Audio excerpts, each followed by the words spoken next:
Assalamualaikum warahmatullahi wabarakatuh. Perkenalkan, namaku Irsapianur Saputra dari Diota Sena 2022. Di sini sebagai tentor ilmu kebumian, yang dimana aku akan bahas SNC tahun kemarin, di mana SNC tahun kemarin ini berjumlah 100 soal dengan pilihan ganda dengan waktu 90 menit atau 1,5 jam.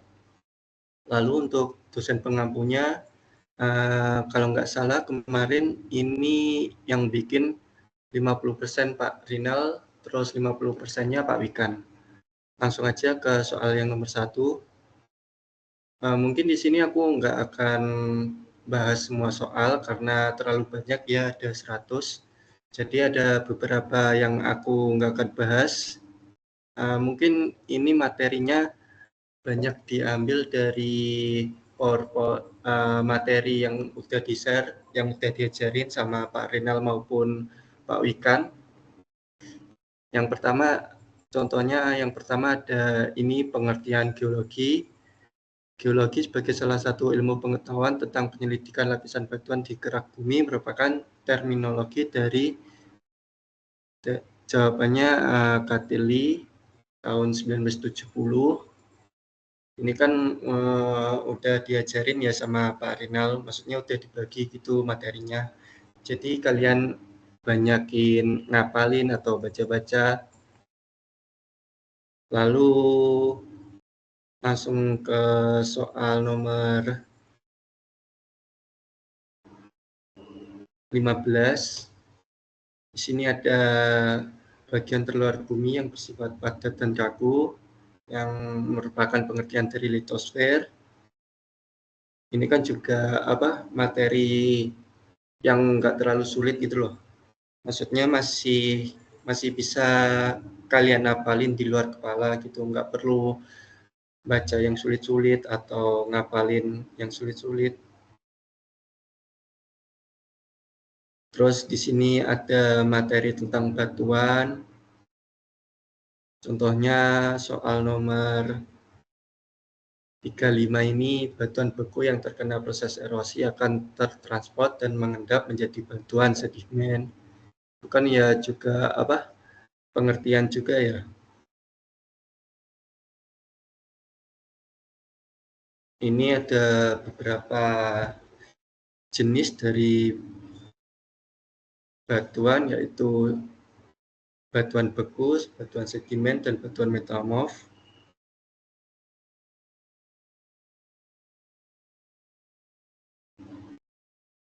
Selanjutnya ada materi mineralogi. Untuk soal nomor 37 ini, berdasarkan ukurannya, mineral yang masih dapat dibedakan satu dengan yang lainnya disebut, itu kan pengertian dari vaneritik.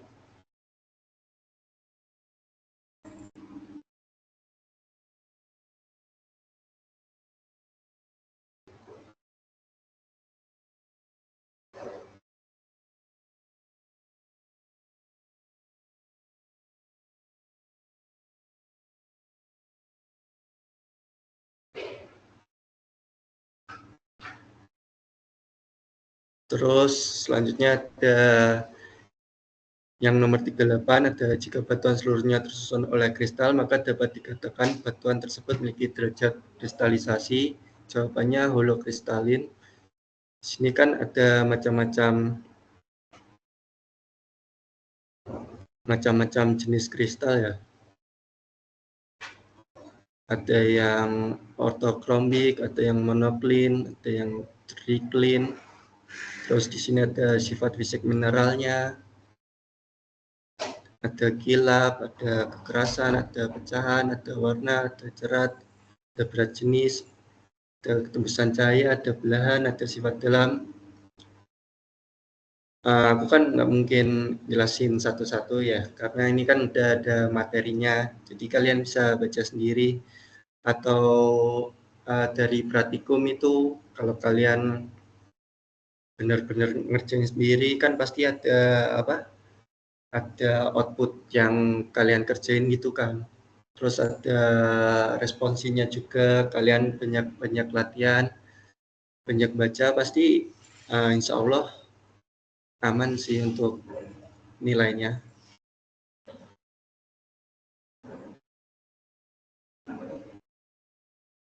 Ini semua kan kebanyakan diambil dari materi PowerPoint yang sudah di-share sama Pak Rinal maupun Pak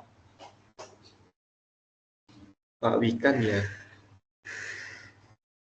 Di sini soal mulai dari nomor 60 sampai 100 itu yang buat Pak Wikan. Materinya ada di sini.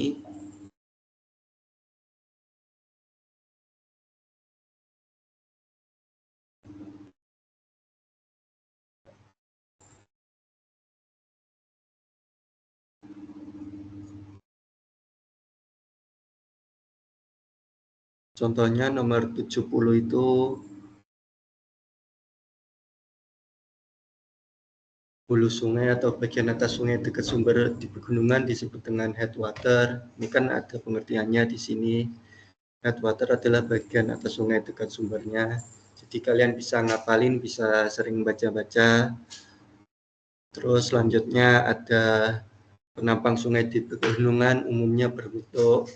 Ini juga udah dijelasin di PPT-nya. Terus ada flood plain juga.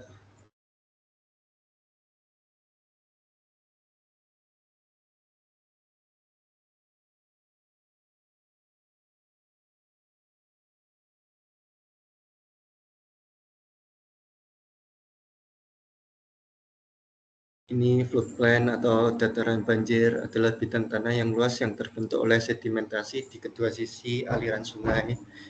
Jadi jawabannya yang D. Terus ada macam-macam jenis aliran.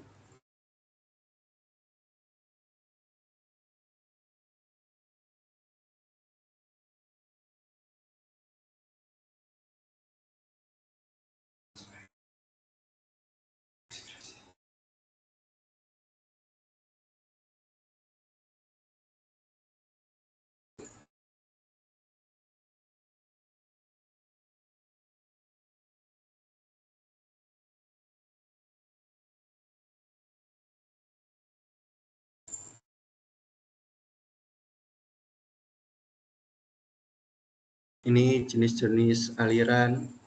Yang pertama ada dendritik. Pengertiannya bisa dibaca sendiri. Terus yang kedua ada radial.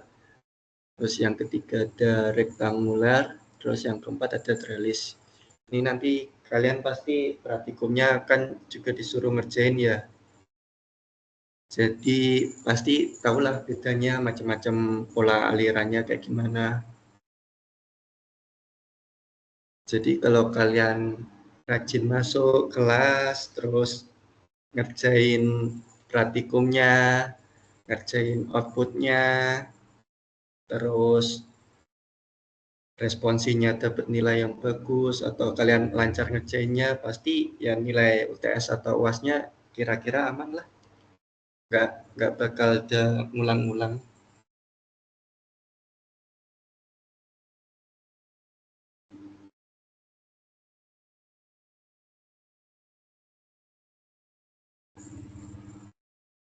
Ini juga ada materinya Pak Wikan, suruh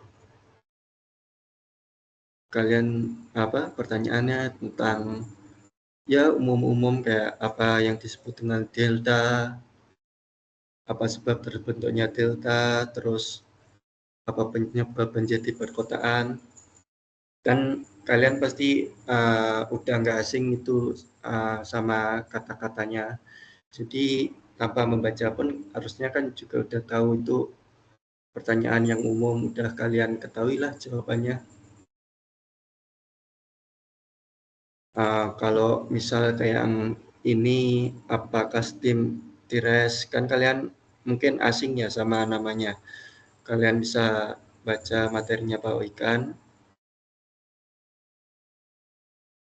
Yang ini, steam terrace atau terasering adalah lahan berbentuk anak tangga yang ditemukan di atas aliran sungai dan floodplain. di mana pemisalannya gambarnya itu kayak gambar 11.1 gini.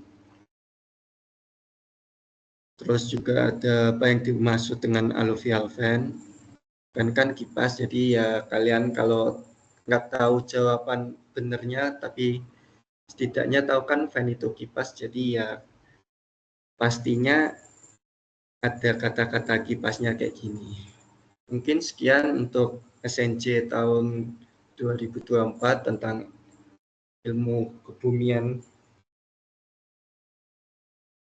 Semoga UTS-nya lancar, dan ini kan masih minggu kedua, mungkin upload SNJ-nya sekitar minggu ketiga atau minggu keempat, jadi kan masih jauh, jadi kalian manfaatin waktu yang masih lama buat belajar benar-benar, atau mungkin kalau belum jelas tentang jawabannya bisa ditanyain ke aku atau langsung ke dosennya biar lebih jelas alasannya apa.